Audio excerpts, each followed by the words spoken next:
స్వరూపుడు చక్కని దేవుడు శ్రీమణికంఠుడు ఇరుముడి ప్రియుడు హరిహర తనయుడు జ్యోతి రూపమున దర్శనమిచ్చనమా మమ చల్లగా చూసెనమా బాలుడు పందల రాజుకు అడవిలో దొరికాడే బుడి బుడి అడుగులు వేసుకుంటూ పడి పూజకు వచ్చాడే మా ఎదలో నిలిచాడే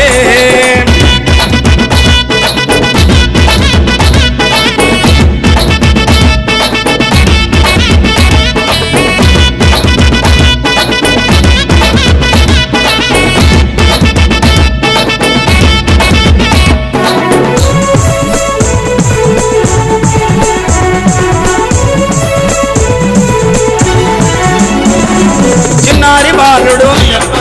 చిన్ముద్రధారి అభిషేక ప్రియ అలంకార ప్రియుడు